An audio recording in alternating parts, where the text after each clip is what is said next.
2 दिन पहले की ही तो बात है। मैंने आपको बताया था कि भारतीय जनता पार्टी में शामिल होने के लिए आपके अंदर क्या क्वालिटी होनी चाहिए, और मैंने कहा था बेशर्मी, बेहयाई। लेकिन एक क्वालिटी मैं भूल गया था, और वो क्वालिटी है मूर्ख होना। जी हां, भारतीय जनता पार्टी में अगर आपको सरवाइव करना है तो आपको मूर्खता की सारी हदें भी पार करनी पड़ेंगी। अब देखिए ना, आज की तारीख में राहुल गांधी के चक्कर में एक मूर्ख भाजपाई ने मोदी जी की विदेशी फाइल खुलवा दी।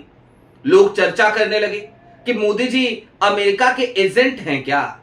सीआईए ने मोदी जी को ट्रेनिंग देकर के भारत में भेजा था क्या? जाहिर सी बात है, चर्चा की एक मूर्ख भाजपाई ने राहुल गांधी की विदेश यात्रा पे, लेकिन उल्टा पड़ गया सारा मामला। तीर जो उसने चलाया, वो तीर अपना डायरेक्शन भूल गया और जाकर के मोदी जी की छवि को ही अब वो खंड खंड करने लगा है। सारी बातें जरा विस्तार से करेंगे और समझेंगे कि मोदी जी भीख जब मांगा करते थे तब विदेश यात्राएं कैसे कर रहे थे, किसके पैसों पर मोदी जी 13 दिन की अमेरिका की यात्रा कर रहे थे। नमस्कार, मैं स्वप्निल और आप मुद्दा देख रहे हैं।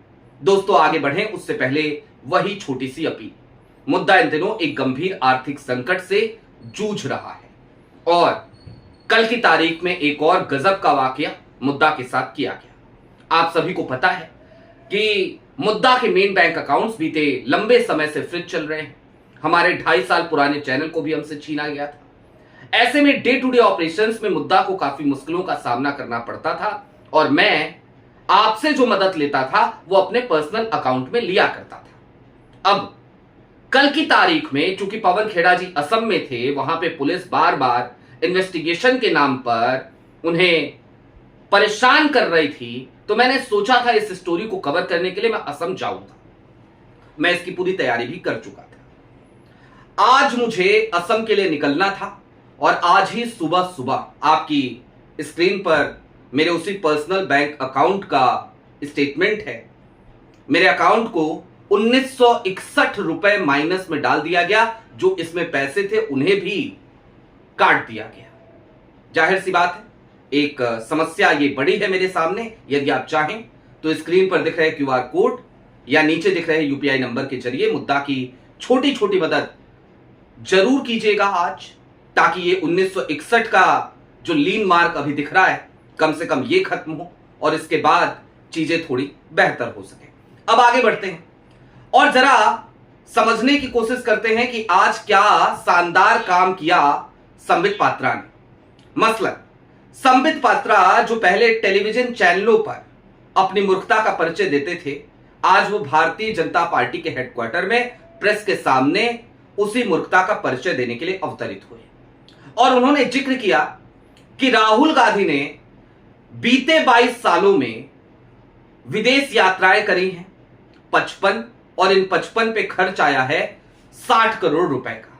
मैंने कहा पर यात्रा पर कितना खर्च आया, जरा इसको भी देख लिया जाए, कैलकुलेट कर लिया जाए। तो बड़ा शॉकिंग रिजल्ट था। रिजल्ट जानते हैं क्या था? 1,11,11,111 रुपए। अब ये एक एक एक एक एक की जो फिगर है ना 7 बार, ये जाहिर सी बात है भारतीय जनता पार्टी को बड़ी सूट करती है। वो कहते हैं कि हम सनातन को मानते हैं, तो सनातन धर्म में भाई 1 का भी बड़ा महत्व है, 111 का बड़ा महत्व है, और 7 का भी बड़ा महत्व है। तो शायद उसी वजह से एक ऐसी फिगर इन्होंने क्रिएट करी थी। अब संबित पात्रा ने यह कहा कि भाई राहुल गांधी की जो इनकम है वो इनकम 11 करोड़ की है, तो फिर उन्होंने 60 करोड़ रुपए खर्च कैसे कर लिए? सवाल तो बड़ा था, और जाहिर सी बात है इस देश के जो मूर्ख होंगे, जो अंधभक्त होंगे, वो इसे इसी तरीके से देखेंगे कि कोई पैसा दे रहा है राहुल गांधी को ये तमाम विदेश यात्रा करने के लिए। लेकिन सच्चाई इससे परे है। क्या है सच्चाई? राहुल गांधी के विदेशी दौरे पे 60 करोड़ रुपए खर्च हुए हैं भी कि नहीं हुए हैं, उस पर भी अभी बात करेंगे। लेकिन उससे पहले जरा मोदी जी वाली विदेशी फाइल खोल ली जाए। कुछ मत कीजिए, आप गूगल पे जाइए, जाकर के लिखिए मोदी ACYPL। ये सिर्फ एक विदेश यात्रा की बात कर रहा हूं मैं। जो विदेश यात्रा प्रधानमंत्री नरेंद्र मोदी ने 1993 में करी थी। ACYPL एक ऑर्गेनाइजेशन है अमेरिका का, और इस ऑर्गेनाइजेशन को फंड करता है फोर्ड फाउंडेशन। वही फोर्ड फाउंडेशन जो दुनिया भर के लोकतांत्रिक देशों में किस तरीके से अपने लोगों को घुसाए इसकी जुगत में रहता है। उसी फोर्ड फाउंडेशन के पैसों पर पलने वाली एक संस्था ने 1993 में प्रधानमंत्री नरेंद्र मोदी को, जो उस समय कुछ भी नहीं थे, जनरल सेक्रेटरी भी अगर ये बने ना भारतीय जनता पार्टी की, तो 1998 में बने। 1993 के उस 13 दिन की यात्रा के 5 साल बाद बने। उससे पहले ये खुद कहते थे कि कभी मैं चाय बेचता था, कभी मैंने 30 साल भीख मांगी है, भीख मांग करके खाना खाया है, भीख मांग करके जिंदगी चलाई है। तो 1993 में ACYPL ने इनको बुलाया था अमेरिका, 13 दिन की यात्रा थी इनकी, और खूब तस्वीरें उसकी सोशल मीडिया पे वायरल होती हैं। आपने कई तस्वीरें देखी होंगी। सवाल तो है ना कि भैया मोदी जी आपको ट्रेनिंग के लिए बुलाया गया, 5 साल बाद आप भारतीय जनता पार्टी के जनरल सेक्रेटरी बने, लगभग 9 सालों के बाद आपको सीधे तौर पर मुख्यमंत्री बना दिया गया, और उसके बाद आज आप देश के प्रधानमंत्री हैं। तो क्या आपके ऊपर यह सवाल उठाना लाजमी नहीं है कि भाई आपको तो तैयार करने में, आपके चेहरे पर क्रीम उरीम लगाने में अमेरिका के पैसे का बड़ा योगदान है। अब आ जाइए दोस्तों राहुल गांधी की तरफ। हालांकि एक बात और बता दूं, मोदी जी की जो अब तक की विदेश यात्राएं हैं ना 12 सालों की, जब से वो प्रधानमंत्री की कुर्सी पर बैठे हैं तब से वो 800 करोड़ रुपए खर्च कर चुके हैं। एक यात्रा तो सऊदी अरब की थी, तकरीबन आधे दिन की यात्रा, और उस आधे दिन की यात्रा में सिर्फ और सिर्फ होटल का खर्चा 10 करोड़ था, और गाड़ियों के फ्यूल वगैरह का खर्चा 4 करोड़ रुपए 12 घंटे की यात्रा में। और ये पैसा भारतीय जनता पार्टी का नहीं था, ये पैसा देश के टैक्स पेयर्स का पैसा था, आपका हमारा पैसा था, जिस पैसे पर मोदी जी ने यात्राएं करी है बीते 12 सालों में 800 करोड़ रुपए। अब दोस्तों लेकिन आगे बढ़िए, राहुल गांधी पे अगर सवाल उठे हैं तो जरा उन सवालों का भी पोस्टमार्टम कर लिया जाए। सबसे पहले तो 55 विदेश यात्राओं पे 60 करोड़ का ये जो खर्च बताया गया ना, संबित पात्रा को इसका जवाब देना चाहिए कि आपने एस्टिमेट निकाला कैसे हुआ ये 60 करोड़ का खर्चा, जरा बता दीजिए। क्योंकि राहुल गांधी जहां जाते हैं वहां पर कोई इवेंट होता है तो जाते हैं, या उनकी निजी ट्रिप्स होती हैं तो जाते हैं, और ऐसे में वो कोई वहां पर करोड़ों का टेंट सामियाना तो नहीं लगाते हैं, उस पे तो उनका कोई खर्चा होता नहीं है। तो ये 60 करोड़ रुपए कैसे हुए भाई? ऐसे कौन सी टिकट बुक करा ली राहुल गांधी ने? अरे राहुल गांधी तो कहीं ट्रेवल भी करते हैं ना, तो कई बार तो इकोनॉमी क्लास में ट्रेवल करते हुए आप राहुल गांधी को देख सकते हैं। इकोनॉमी क्लास में राहुल गांधी ट्रेवल करते हैं, इंडिगो के इकोनॉमी क्लास में राहुल गांधी कई बार ट्रेवल करते हुए नजर आए। ये हाल है राहुल का। दूसरी तरफ बात है 60 करोड़ रुपए की। चलिए एक बार को मान लेते हैं 60 करोड़ का आपके पास जो फिगर है वो सही भी, हालांकि इसमें बड़ा झोल झपाटा है, और इसीलिए मैंने डिवाइड करके दिखाया कि देखिए ये 7 अंकों में एक एक एक लिखेंगे तब जाकर के ये पदयात्रा का औसत निकलेगा आपका। अब दोस्तों राहुल गांधी कहीं भी यात्रा करते हैं, वो पार्टी के राष्ट्रीय अध्यक्ष रहे, कांग्रेस के बड़े नेता हैं कांग्रेस के, और इसके साथ ही साथ राहुल गांधी आज की तारीख में कांग्रेस का सबसे बड़ा चेहरा है।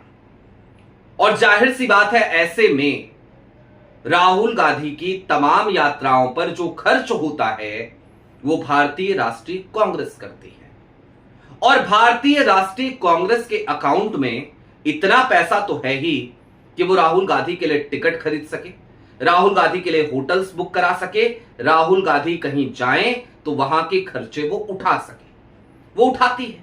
दूसरी बात, एक बड़ी हास्यास्पद सी चीज संबित पात्रा अक्सर कहते हैं, या भारतीय जनता पार्टी के लोग अक्सर कहते हैं कि राहुल गांधी तो बिना बताए कहीं चले जाते हैं। अरे भैया अपने पासपोर्ट पे ही तो यात्रा करते हैं ना, डिप्लोमेटिक पासपोर्ट है उनके पास, तो जब यात्रा करते हैं तो आपको जानकारी नहीं मिलती है क्या? और वो देश के एलओपी हैं, लीडर ऑफ अपोजिशन हैं, तो ऐसे में तो वो बता करके जाते हैं बकायदा संसद को, संसद भवन को, सेक्रेटरीट को, कि भाई मेरी ये यात्रा है, इतने दिन से इतने दिन की यात्रा है, मैं यहां जा रहा हूं, इसलिए जा रहा हूं, ये कार्यक्रम है, ये चीजें हैं। तो फिर भला ये बार बार मनगढ़ंत कहानियां क्यों बनाई जाती हैं, यह भी एक बड़ा सवाल है।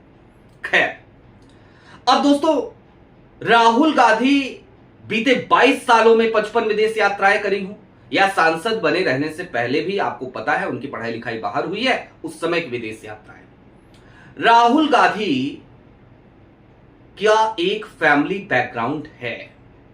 राहुल गांधी की जेब में पैसा है, राहुल गांधी की पार्टी के पास भी पैसा है, वो ये सारी चीजें अफोर्ड कर सकते हैं, करते रहे हैं, करते रहेंगे। लेकिन दूसरी तरफ प्रधानमंत्री नरेंद्र मोदी जी, आप तो भीख मांगते थे। मोदी जी, आप तो खुद कहते हैं इस बातों को कि कभी आप चाय बेचते थे, कभी आप भीख मांगते थे।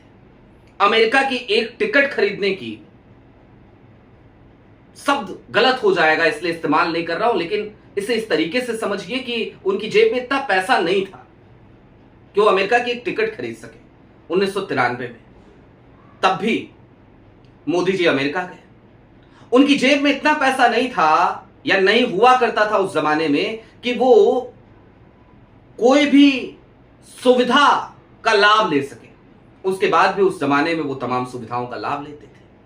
कैसे लेते थे, कौन करवाता था? इतिहास बड़ा क्रूर होता है। आपके ही पुराने बयान आज तमाम जगहों पे चल रहे हैं, उन जगहों पे जो प्लेटफॉर्म सवाल उठाते हैं। बाकी तो मुर्गों की लड़ाई कराने वाले इस देश के तमाम गोदी मीडिया एंकर्स, उनको तो संबित पात्रा की मूर्खता को परोसना है, वो परोस रहे हैं, और चटकारे ले लेकर उस पर मुर्गा लड़ाई कराने की तैयारियां चल रही होंगी, और कई जगहों पे शुरू हो चुकी होगी वो मुर्गा लड़ाई। लेकिन अब चलते चलते मैं आप दर्शकों से एक बात कहना चाहता हूं। भारतीय जनता पार्टी के ये तमाम मूर्ख लोग जो इस तरीके के सवाल उठाते हैं ना, इनके सवालों को काउंटर करना बेहद जरूरी है। और इनको काउंटर इसी तरीके से किया जा सकता है कि जब भी ये इस तरीके के बेबुनियाद आरोप लगाएं, बेतुकी बात करें, तो इनको इनका इतिहास दिखा दीजिए। ये देश प्रेम की बात करें तो इनको इनका पुराना इतिहास दिखाइए कि अंग्रेजों का साथ कैसे दे रहे थे इनके सावरकर साहब। अगर ये कहें राष्ट्रभक्ति, राष्ट्र प्रेम, तो इनको दिखाइए इनका राष्ट्र प्रेम, दिखाइए कि कैसे ये जिन्ना के साथ भी जाकर के खड़े होने से परहेज नहीं कर रहे थे एक समय पे। ये हिंदुत्व की बात करें तो इनके तमाम उन नेताओं के बयान इनको बार बार सुनाइए जो खुद कहते हैं कि भैया गाय के कई प्रकार होते हैं, हर गाय को हम प्रोटेक्ट नहीं करेंगे। ये तमाम बातें इनको बतानी, इनको दिखानी जरूरी है। और भारतीय जनता पार्टी के लोगों से तो बस एक ही उनको एक सलाह है मेरी आज, जिनके घर शीशे के होते हैं वो दूसरों के घरों पर पत्थर नहीं चलाया करते। तो मेहरबानी करके ऐसे काम और ऐसे कारनामे और ऐसे कांड मत कीजिए कि आप उल्टा फंसते हुए नजर आए और जवाब देने के लिए आपके पास कुछ भी ना बचे। बहरहाल अभी के लिए दीजिए इजाजत। चलते चलते फिर वही अपील, मुद्दा यूं तो एक लंबे समय से एक आर्थिक संकट से जूझ रहा है, लेकिन आज का दिन वाकई में एक बड़ी परेशानी का सबब है मुद्दा के लिए। तो यदि आप चाहें तो स्क्रीन पर दिख रहे क्यूआर कोड या फिर के नीचे दिख रहे यूपीआई नंबर्स के जरिए मुद्दा की छोटी छोटी मदद जरूर कीजिएगा, ताकि हमारी बेबाकी यूं ही बरकरार रहे। बहुत शुक्रिया।